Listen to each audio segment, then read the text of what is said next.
नमस्कार दोस्तों, स्वागत करता हूं आप सबों का आपके अपने यूट्यूब चैनल पर। फ्रेंड्स, आज के वीडियो में हम लोग बात करने वाले हैं बिहार विद्यालय परीक्षा समिति द्वारा लिए जाने वाले बिहार डीएलएड की एग्जाम्स के काउंसलिंग प्रक्रिया के बारे में। तो जितने भी कैंडिडेट हैं जिन्होंने बिहार बोर्ड के डीएलएड के एग्ज़ाम को पास कर लिया है, उनके लिए अब काउंसलिंग का टाइम आ गया है, क्योंकि अब उसकी काउंसलिंग की ऑफिशियल नोटिफिकेशन आ चुकी है और उसका डेट भी आ चुका है। तो इस वीडियो के माध्यम से हम उसी विषय में बात करेंगे कि कब से काउंसलिंग के फॉर्म को फिल करना है और कैसे फिल करना है और क्या चार्जेस लगेंगे। इन सब विषय पे इस वीडियो में हम लोग बात करने वाले हैं, तो वीडियो को लास्ट तक जरूर देखिएगा। और अगर हमारे चैनल पर नए हैं तो आप चैनल को सब्सक्राइब भी कर लें, ताकि आपको ऐसे ही जानकारी आगे मिलती रहे। तो आइए वीडियो को शुरू करते हैं। दोस्तों, एनसीटी से मान्यता प्राप्त जितने भी बिहार विद्यालय परीक्षा समिति से संबंध प्राप्त जितने भी सरकारी और प्राइवेट कॉलेजेस है, जो 2025-27 सेशन में डीएलएड के लिए जो कॉमन एग्जाम हुआ था 2025 में, उसमें जितने भी कैंडिडेट जो पास किए हैं, उसमें नामांकन के लिए जो ऑनलाइन काउंसलिंग की प्रक्रिया होती है, उसके लिए बिहार विद्यालय समिति ने इसकी सूचना को रिलीज कर दिया है। और जितने भी कैंडिडेट जो पास हुए हैं डीएलएड संयुक्त परीक्षा में, उसमें जो उनका स्कोर कार्ड है, उसी के आधार पर राज्य में जितने भी डीएलएड कॉलेजेस है जो एनसीटी से मान्यता प्राप्त है, वहाँ पर एडमिशन के लिए आपको सीट जो आवंटन किए जाएंगे, उसके लिए जो ऑनलाइन आवेदन है वो आपको 29/11/2025 से लेकर के 5 दिसंबर 2025 तक के लिए निर्धारित किया गया है। यानी कि जो कैंडिडेट एडमिशन लेना चाहते हैं, 29 नवंबर 2025 से उसका एप्लीकेशन फॉर्म काउंसलिंग का चालू हो जाएगा, जिसका लास्ट डेट 5 दिसंबर 2025 तक निर्धारित किया गया है। तो अगर आपने डीएलएड के एग्जाम्स को पास किया है तो आप जितने भी बिहार स्कूल एग्जामिनेशन बोर्ड के डीएलएड के जो ऑफिशियल वेबसाइट है, वहाँ पे जाके इस फॉर्म को भर सकते हैं कॉमन एप्लीकेशन फॉर्म के माध्यम से। आपने जो डीएलएड के फॉर्म भरे थे, उसमें जो रजिस्टर्ड मोबाइल नंबर है, उस पर आपको एक ओटीपी प्राप्त होगी। उसके बाद ही आप कॉमन एप्लीकेशन फॉर्म को फिल कर सकते हैं। आवेदक का जो आईडी होगा, उनका रोल नंबर होगा, और जो पासवर्ड होगा उनका जन्मतिथि होगा। यानी कि आप अपने एडमिट कार्ड में डीएलएड को देखेंगे, उनका रोल नंबर और डेट ऑफ बर्थ यानी पासवर्ड के रूप में जब ऑनलाइन एप्लीकेशन फिल करेंगे, रजिस्ट्रेशन करेंगे, तो वहाँ पे लॉगिन करना होगा और जो रजिस्टर्ड मोबाइल नंबर है आपका, उस पर ओटीपी आएगा और वहाँ से आप फॉर्म को फिल कर सकते हैं।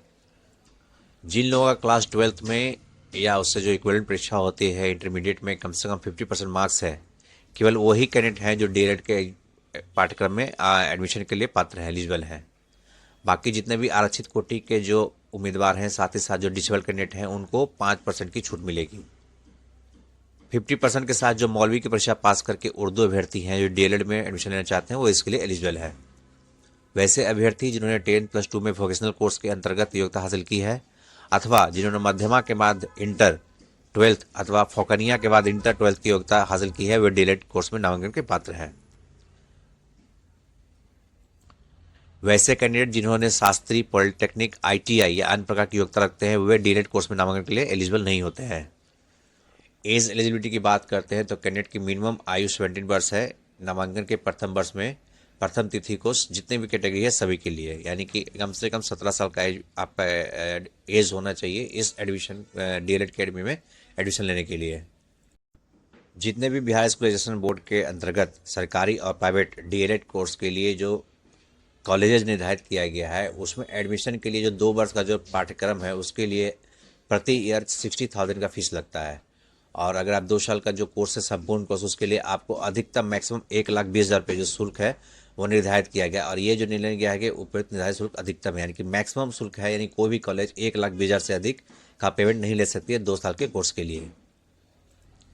सिलेक्शन का जो प्रोसेस है वो 3 आधार पे किया जाता है। सबसे पहले जो कैंडिडेट के जो आपका परीक्षा का जो स्कोर रैंक है, उसके आधार पे डीएलएड कोर्स संचालित महाविद्यालय स्वीकृत सीट की संख्या, यानी कि जो कोर्स के लिए आप आवेदन कर रहे हैं जिस कॉलेज में, वहाँ पे जितनी भी सीट स्वीकृत करिए उसके अकॉर्डिंग, और विद्यार्थियों द्वारा ऑनलाइन आवेदन भरे गए संस्थान के विकल्प, यानी कि जो आप ऑनलाइन काउंसलिंग करते हैं उसमें जो आप कॉलेज का विकल्प देते हैं, ऑप्शन देते हैं, उसके आधार पर आपका इन 3-4 माध्यम से आपका जो कोर्स कॉलेज आवंटन किया जाएगा। यानी कि जो भी कॉलेज मिलेगा आपको अलॉट किया जाएगा, वो इसी 3 के आधार पर, यानी कि स्कोर कार्ड के आधार पे, सीट के आधार पे, और जो ऑप्शन फिल आप करते हैं उसके अकॉर्डिंग। ऑनलाइन काउंसलिंग के माध्यम से आपको स्लाइड अप की भी प्रक्रिया मिलती है। यानी कि अगर मान लो कि अगर आपने जो भी विकल्प डाला है फॉर्म भरते समय कॉलेज के लिए, और आपको फर्स्ट लिस्ट में वो कॉलेज नहीं मिल करके दूसरा कॉलेज मिल जाता है, तो आप वहाँ पे स्लाइड अप कर सकते हैं। यानी कि आप दूसरे राउंड का वेट कर सकते हैं। आप उस कोर्स में एडमिशन न लेकर के दूसरे कॉलेज के लिए वेट करने के लिए आप स्लाइड अप की प्रक्रिया को सिलेक्ट कर सकते हैं। जिन विद्यार्थियों को प्रथम चरण में जो प्रशिक्षण संस्थान आवंटित हुआ है वे अनिवार्य रूप से 3,000 रुपये के लिए सुरक्षा राशि जमा कर करके एडमिशन को फाइनलाइज करेंगे, तभी उनके पास स्लाइड अप का विकल्प होगा। यानी मान लो जो आपने 10 कॉलेज या 12 कॉलेज जो भी ऑप्शन दिए हैं और उसमें से कोई कॉलेज अलॉट होता है आपको, तो आपको 3,000 रुपये का पेमेंट करना होगा आपको उसको कंफर्म करने के लिए। इवन आपका दिमाग में स्लाइड अप की भी ऑप्शन है, अगर स्लाइड अप भी करना चाहते हैं तो भी आपको 3,000 रुपये आपको पे करना ही करना है, तो ही आप स्लाइड अप भी कर सकते हैं। अदरवाइज नहीं करना चाहते हैं तो वेल गुड, आप उस कॉलेज में एडमिशन ले सकते हैं। उस समय आपको 3,000 रुपये का सुरक्षा राशि सबसे पहले जमा करना होगा कंफर्मेशन करने के लिए। काउंसलिंग करते समय जो एप्लीकेशन फीस है वो इस तरह से है कि अगर आप ईडब्ल्यूएस से बिलोंग करते हैं, आप बीसी कैटेगरी के हैं, ईबीसी कैटेगरी के हैं, या आप जनरल कैटेगरी से बिलोंग करते हैं, तो आपको 500 रुपये का आवेदन शुल्क भरना होगा। और अगर आप SC ST हैं और आप डिसेबल कैंडिडेट हैं तो आपको 350 रुपये का एप्लीकेशन फी जमा करना होगा। दोस्तों, अब जो मेन काउंसलिंग की पूरी प्रोसेस है उसको अब हम लोग अच्छी तरह से समझ लेते हैं। तो इंपॉर्टेंट डेट्स को समझ लेते हैं। सबसे पहले जो ऑनलाइन आवेदन की तिथि है वो 29/11/2025 से लेकर 5 दिसंबर 2025 तक है। यानी कि एडमिशन फॉर्म 29/11/2025 से लेकर के 5 दिसंबर तक फिल किए जाएंगे। प्रथम सूची यानी कि फर्स्ट मेरिट लिस्ट जो प्रकाशित की जाएगी उसका डेट है 11 दिसंबर 2025। उसमें एडमिशन लेने का जो अवधि मिलेगा, आपको ड्यूरेशन मिलेगा। मान लो आपका प्रथम चयन में फर्स्ट लिस्ट में आपका नाम आता है तो आपको 11 दिसंबर 2025 से लेकर 16 दिसंबर तक आपको उसमें एडमिशन लेना होगा। नामांकन की अवधि होगी। विद्यार्थियों द्वारा नामांकन के पश्चात स्लाइड अप की प्रक्रिया के लिए ऑनलाइन आवेदन की तिथि जो है वो 16 दिसंबर 25 तक ही है। उस दौरान ही आप स्लाइड अप कर सकते हैं, उसके बाद आप स्लाइड अप नहीं कर सकते हैं। प्रशिक्षण संस्थान द्वारा पोर्टल पर लॉगिन करके अंतिम रूप से सीट अपडेशन करना है तो 17 दिसंबर तक आप कर सकते हैं। यानी कि आप जो जिसने भी अपडेशन का मतलब हुआ कि आपने जो कॉलेज चॉइस फिल किया था उसको आप अब सीरीज को चेंज कर सकते हैं, ऊपर नीचे कर सकते हैं, या किसी को हटाना है हटा करके नया ऐड कर सकते हैं। जिस विद्यार्थी का चयन प्रथम सूची में नहीं हुआ है, कहीं भी नहीं होता है, उसके लिए नया विकल्प भरना यानी नया ऑप्शन फिल करना, और उसके बाद विकल्प में प्रवेदन करने की जो अवधि होगी वो 17 दिसंबर से लेकर 18 दिसंबर 2025 तक होगी। फिर सेकंड जो मेरिट लिस्ट होगी वो आपको 21 दिसंबर को प्रकाशित की जाएगी और उसके आधार पर जो नामांकन का जो ड्यूरेशन होगा वो 21 दिसंबर से लेकर 26 दिसंबर तक होगा। और उसके बाद ट्रेनिंग कॉलेजों द्वारा पोर्टल पर लॉगिन करके जो अंतिम सीट अपडेशन करने का डेट होगा वो 27 दिसंबर तक होगा। फिर थर्ड लिस्ट भी रिलीज किया जाएगा जिसका डेट 3 जनवरी 2026 होगा और उसके आधार पर जो नामांकन की अवधि होगी 3 जनवरी 2026 से लेकर 8 जनवरी 2026 तक होगी और उसमें जो सीट अपडेशन करने का जो ऑप्शन होगा वो आपका 9 जनवरी 2026 होगा।